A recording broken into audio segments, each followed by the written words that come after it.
Have you ever loved someone so much that you would do absolutely anything for them, and I mean anything, only to find out later that the whole time they were just letting you, not loving you back with that same fire, not grateful, not even a little bit guilty, just comfortable with you breaking your back, comfortable with you emptying your savings, comfortable with you rearranging your entire life around their needs? Because why would they stop you? You were doing it so willingly. You were so in love. And love, as it turns out, is a very convenient thing to take advantage of. My name is Lily Wright, and this is the story of how I went from being the happiest woman in Michigan on a Saturday morning to standing in my own living room watching everything I thought I knew about my life turn to ash, all before dinner time. Let's go back to the beginning, shall we? Sean Coleman and I had been together for 4 years. 4 years of birthdays and holidays and lazy Sundays. 4 years of inside jokes and small arguments and making up and building something that felt, at least to me, like a future worth fighting for. When he proposed, I cried. The ugly kind of crying, where you can't even speak and he has to put the ring on your finger himself because your hands won't stop shaking. I was so happy. I need you to remember that. I need you to hold on to that image of me, happy, in love, completely convinced I had everything, because what comes next is going to hurt a lot more if you do. And Cynthia, my best friend since college, my person, the woman who knew every single version of me that had ever existed. She screamed so loud when I called her with the news that I had to pull the phone away from my ear. She was that happy for me, or at least that's what I believed. I thought I had everything. Now let me give you the full picture of who we all were before everything fell apart. Because context matters more than anything in this story. I work as a customer service supervisor, night shift, from home. I'm on calls and managing my team from roughly 10 in the evening until 6 in the morning. I sleep during the day. It works for me, it pays well. I have always been careful with my money, always been responsible, always made sure my bills were paid and my apartment was taken care of. My apartment, my name on the lease, everything in it chosen and paid for by me. Sean, on the other hand, had been going through a rough patch. A few months before the accident, he quit his job, not laid off. Not let go. He chose to quit because he told me he wasn't happy there. I supported that. I believed in him. I watched him spend weeks sending out applications, getting rejections, getting frustrated, and I was there through all of it, encouraging him, telling him something would come through, making sure he felt supported while he figured things out. And then finally, something did. A big hardware store in our area was hiring immediately. Sean applied, got the call, and got the job. I remember how relieved he was. I remember feeling that same relief in my own chest, that exhale you feel when someone you love finally catches a break. I was proud of him. I told him so. What I didn't know was that he had already decided he was going to break up with me that same night.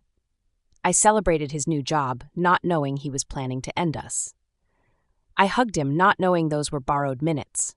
I told him I was proud of him, while somewhere in his phone there were texts to my best friend about how he was finally going to leave me. But I didn't know any of that yet. The call came the very next day, Tuesday afternoon. I was in the middle of a work meeting when my phone started buzzing on the desk beside me. I ignored it the first time. The second time, something in my gut told me to pick it up. It was the hospital. Sean had been in a car accident, lost control of his vehicle and hit a tree, both legs broken, surgery required, stable but facing months of recovery. I didn't finish the meeting. I grabbed my keys and I went. At the hospital, between the doctors and the paperwork and the shock of seeing him lying there, Sean told me something else. He was about to be evicted. He hadn't been able to keep up with his rent during the weeks he was unemployed, and the hardware store job was supposed to fix all of that. But now, with the accident, that job was gone too.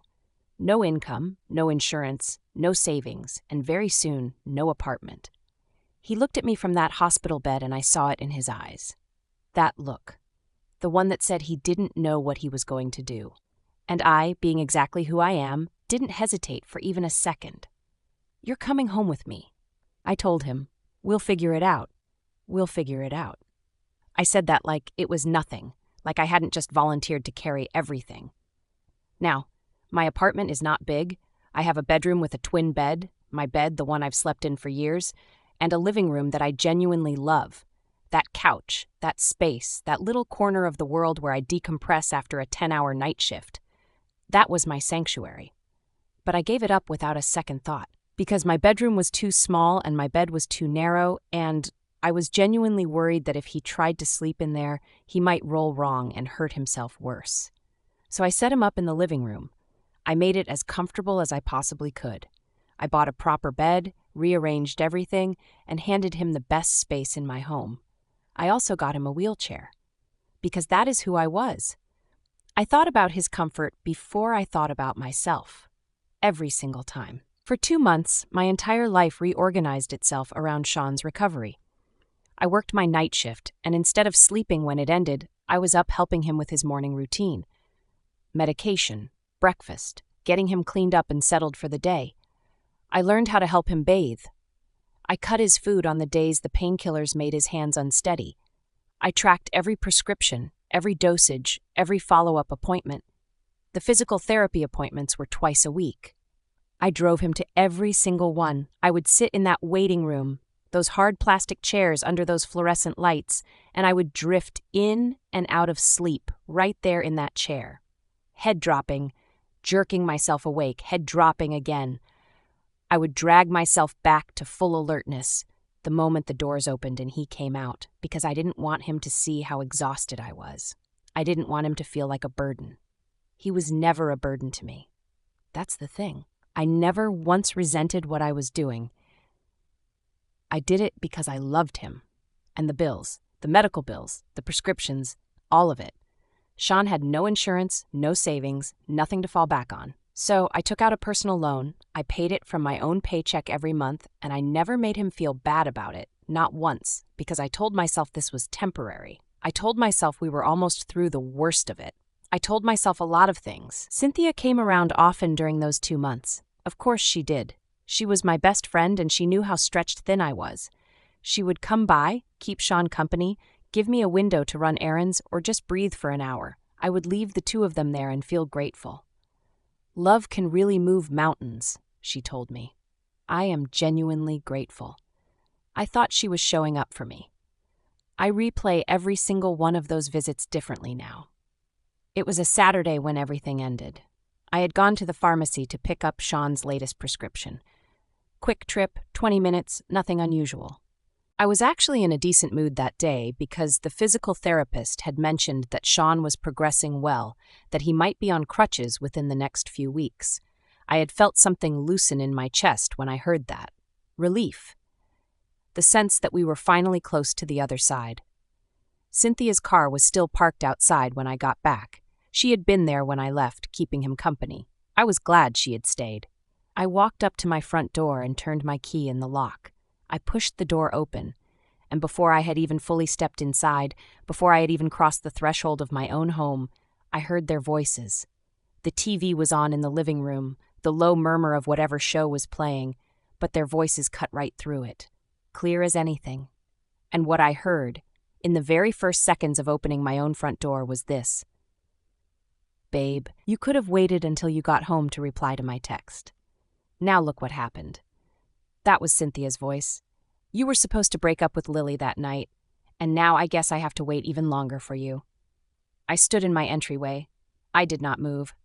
"I'm sorry," Sean said. "I wasn't thinking straight. Don't worry, just a little more time. Get well soon, babe. I miss you.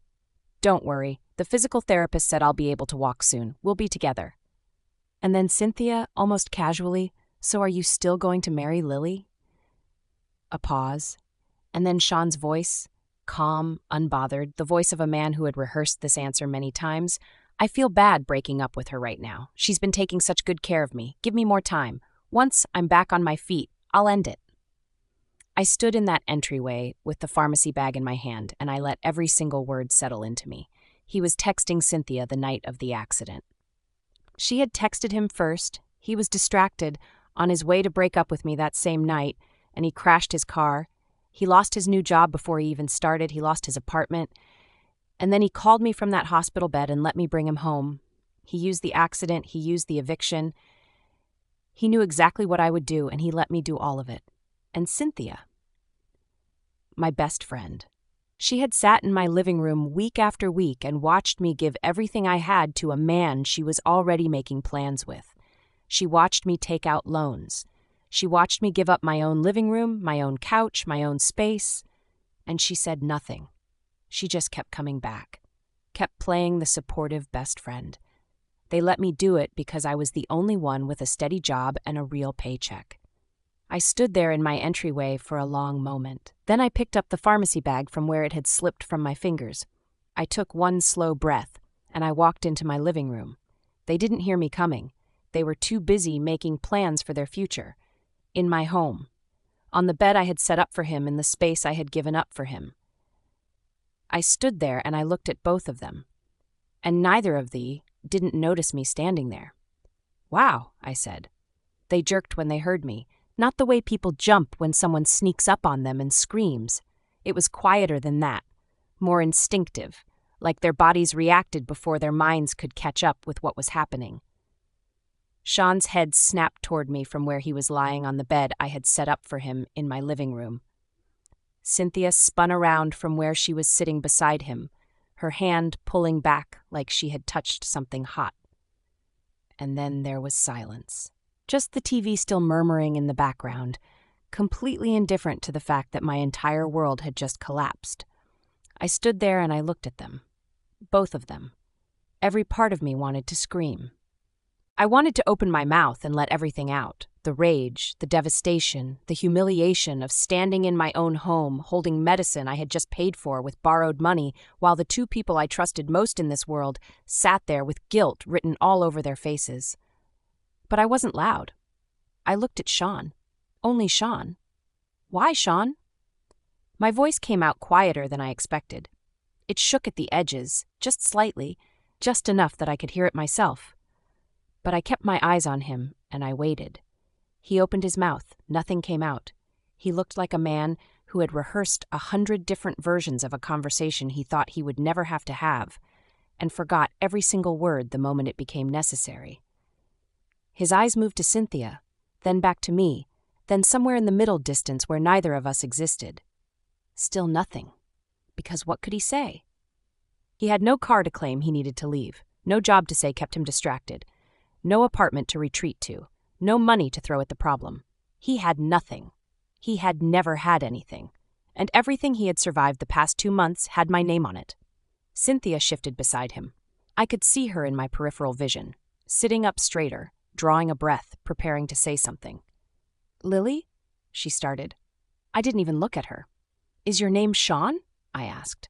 The silence after that question was the loudest thing in the room, louder than the TV, louder than the blood rushing in my ears. Cynthia sat very still, and I still did not look at her, because she did not exist to me in that moment. "Why did you let me take care of you?" I said, and my voice cracked on the last word, just once. "When you were planning to leave me the whole time." He looked at the floor. "Why didn't you call Cynthia to take care of you? Why didn't you ask her to drive you to your appointments? Why didn't she pay for your medication? Why didn't you move into her place when you got evicted?" Nothing. And then Cynthia spoke. "Lily." Her voice was soft and careful, the voice of someone choosing their words like they were stepping across broken glass. "We didn't mean to hurt you. It just happened. We never planned for any of this." I turned and looked at her for the first time since I had walked in. "You're my best friend." 4 words. That was all I could get out before my throat closed around everything else. I had known this woman for years. I had cried in front of her. I had trusted her with every version of myself that had ever existed. She had sat in my home week after week and watched me disappear into exhaustion. She had smiled at me and asked how I was holding up and told me I was doing such a good job. "You're my best friend," I said again, because I genuinely could not move past that fact. "How could you do this to me?" She couldn't answer my question. Her eyes filled and she looked down at her hands. "I'm so sorry," she whispered. That was it. She can only say, "I'm so sorry." I turned back to Sean. And then slowly, like a man grasping for anything that might keep him afloat, he looked up at me and said the thing I will never forget. Before the accident, you were never around, Lily. You work all night. You sleep all day. Cynthia was always there. She was always available. You were always busy.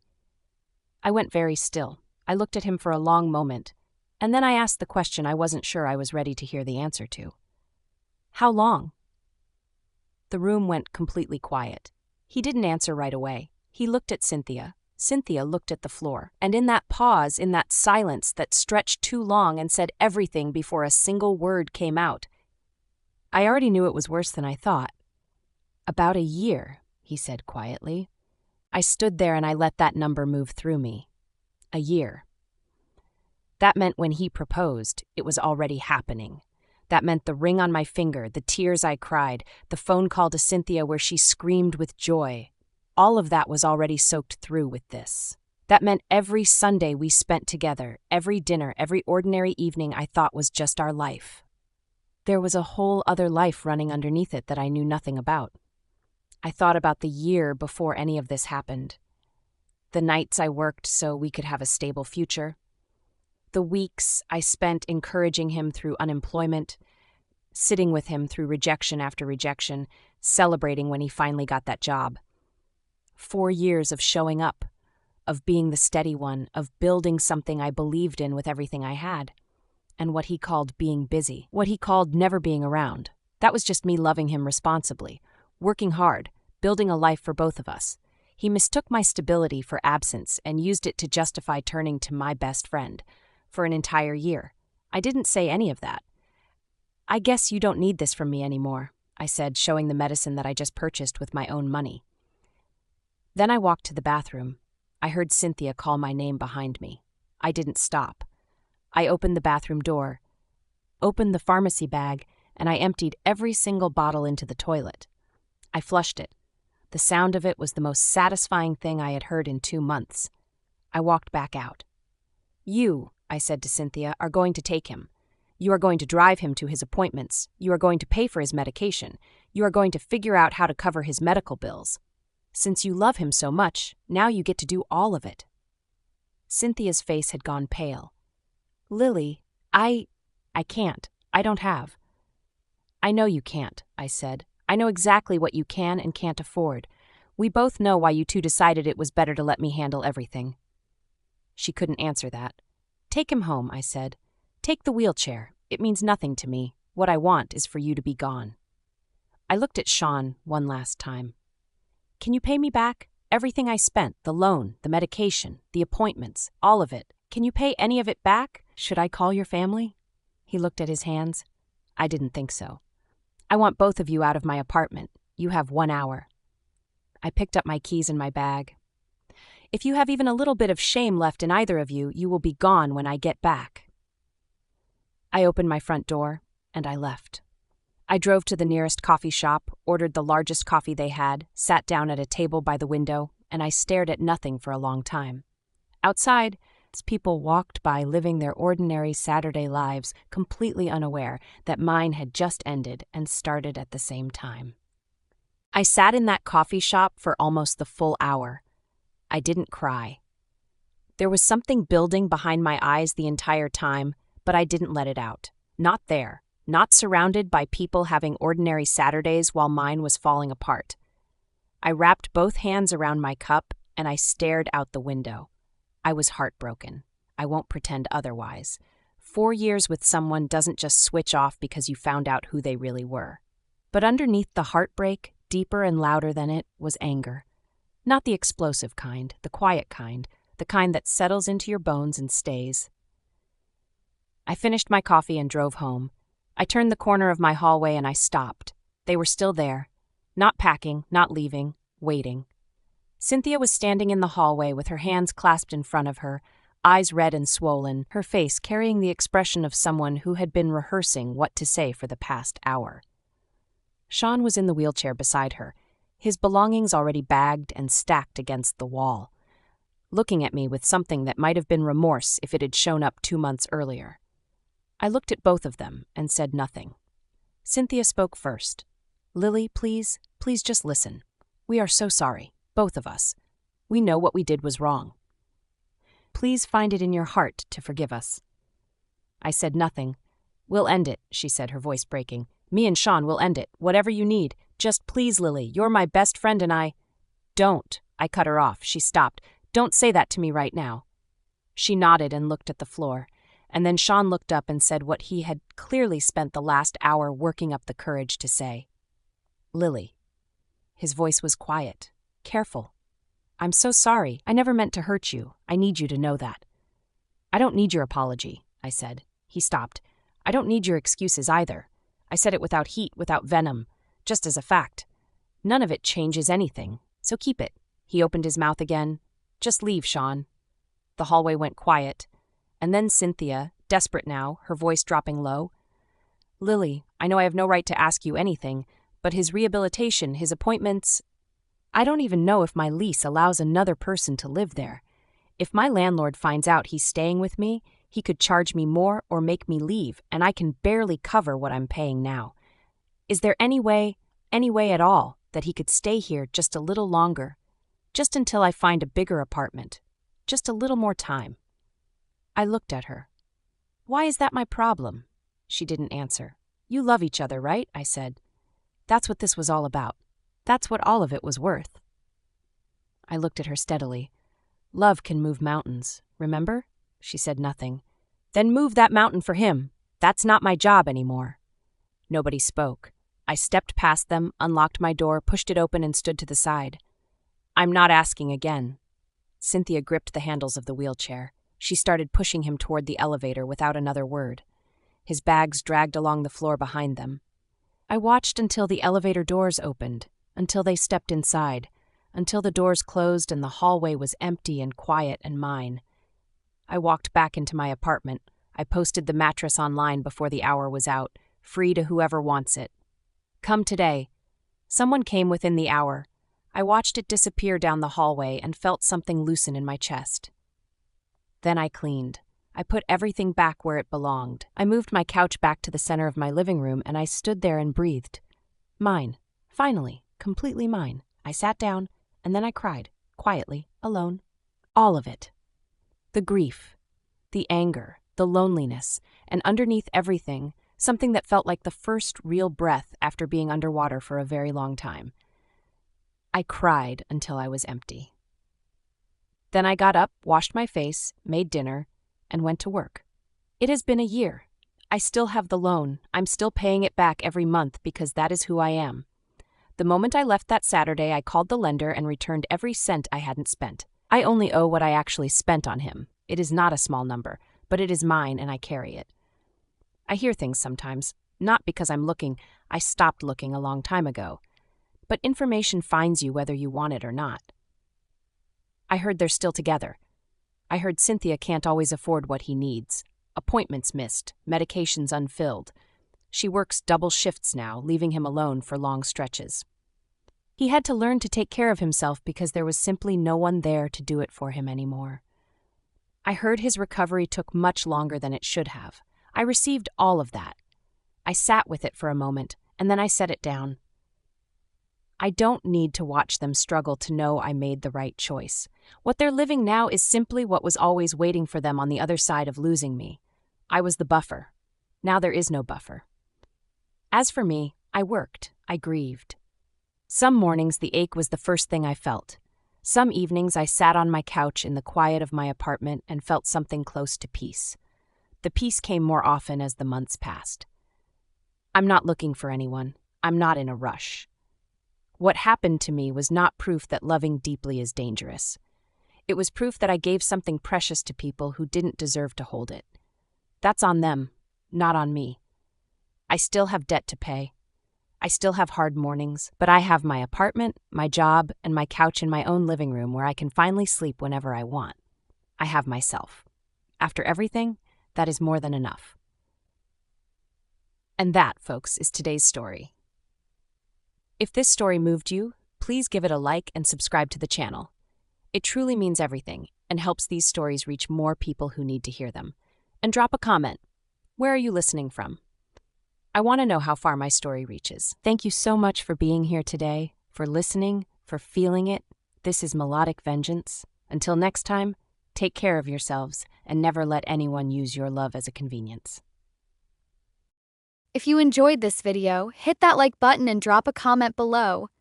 Don't forget to follow for more content just like this.